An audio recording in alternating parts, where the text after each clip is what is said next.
Alright everybody, I'm going to show you how to make different kinds of textures on buildings.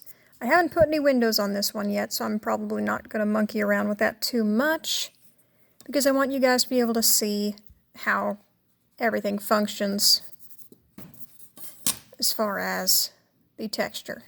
Because you're going to have to make your texture around your windows, doors, balconies, awnings, anything you put in order for it to look correctly. So first I'm going to show you guys how to do wood. Now you can probably add the actual wood grain texture in of your own accord or liking, but all this really is, on this side of the building, we're going to make some horizontal lines to the vanishing point. Now you probably want to, I should probably do this first, measure out where each of these is going to be. We're going to make a series of these horizontal lines. That's a teeny tiny weeny gap. I'm going to mark off at every, given the size of the building here, I'm probably going to mark it off at every teeny tiny mark that I've got here.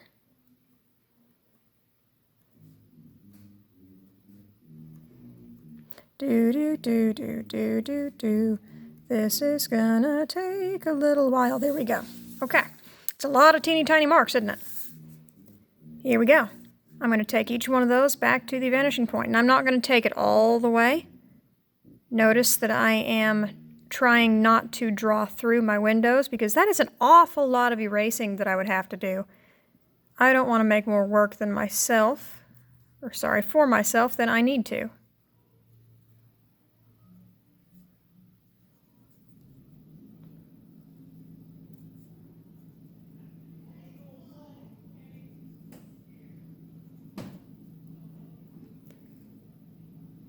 Okay, we're getting there.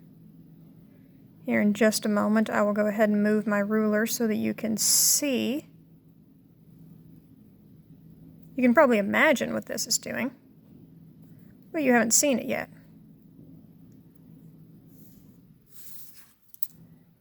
And that is starting to look like wood.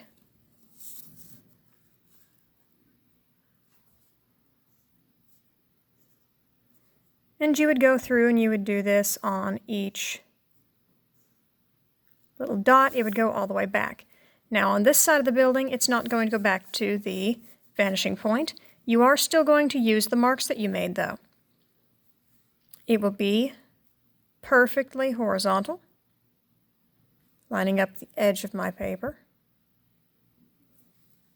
I still recommend putting your pencil there at the dot.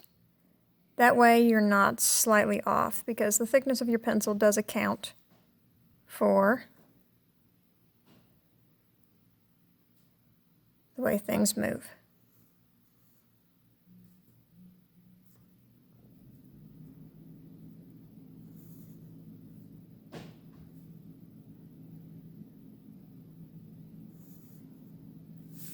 And that is going to continue to create that, wood grain texture.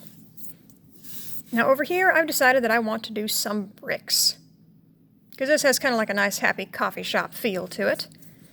I think I'm going to divide this up a little bit more though. I did some fancy decorations. Ooh, that part needs to go back to the vanishing point. Shame on me, I missed a mark. How dare I? Okay, so I'm going to create another one of these. It's basically just like another building. It's that same sort of rectangular shape, just a little longer and skinnier. So I'm going to make 3 lines.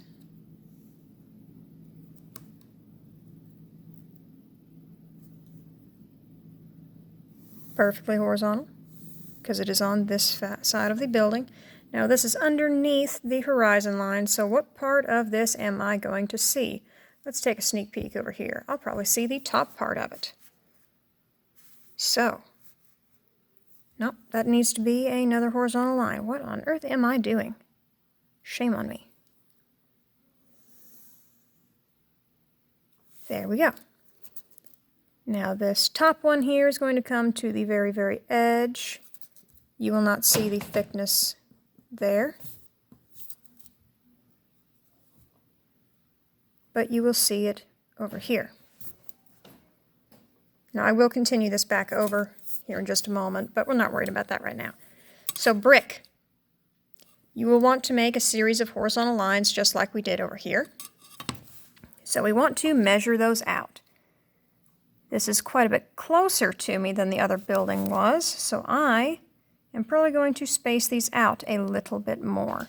Let's see, based on the size of the door, how big would a brick be? Maybe about that big? So how big is that? Let's see. Let's go 3 marks. Why not? Okay. So now 1, 2, 3. 1, 2, 3. 1, 2, 3. 1, 2, 3. 1, 2, 3. This is playing tricks on me here. I'm losing my marks. 1, 2, 3. 1, 2, 3. 1, 2, 3. And that's going to take an eternity, but that's okay. All right, so now this is going to go perfectly horizontal. Put my pencil here. Now don't continue it up onto this edge. That part is sticking out. We don't want to. Well, at least for what I did. I'm not sure what your guys' building looks like.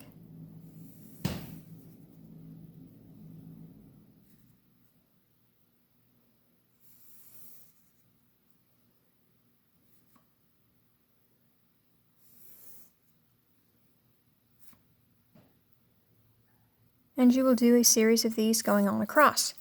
Now the next part, that's starting to look like the wood, just like the wood. Now we're going to have to make alternating vertical lines. Let's see.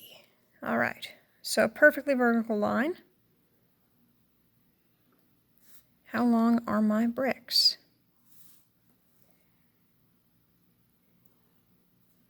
I didn't take it all the way down yet. I need to try to speed this along here so you guys get the idea without getting too bored.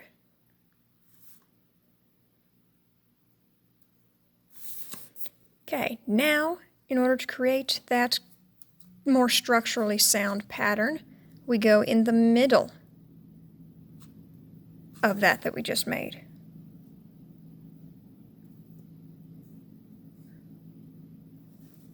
Because if anybody's ever tried to make a house out of Legos, the bricks are a lot more structurally sound if you stagger them as opposed to stacking them on top of one another.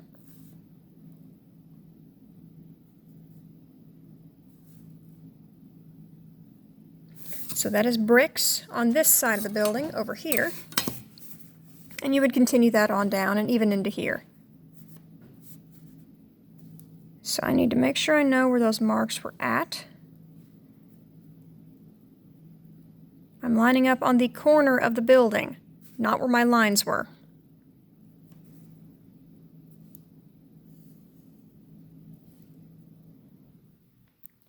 Since I'm still having to make horizontal lines, but they are on the other side of the building, they are going to go back into the vanishing point.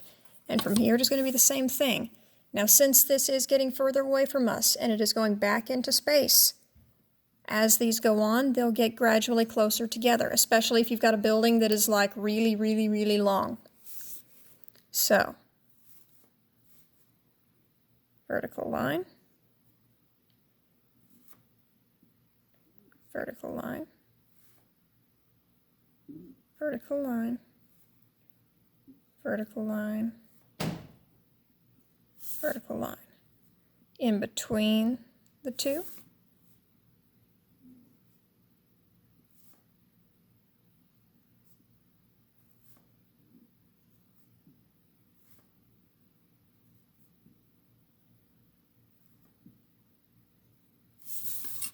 and there we go. There's bricks. I would continue this on down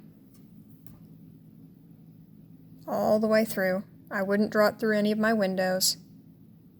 So, yes, that is how to do brick and wood textures on your buildings in one-point perspective.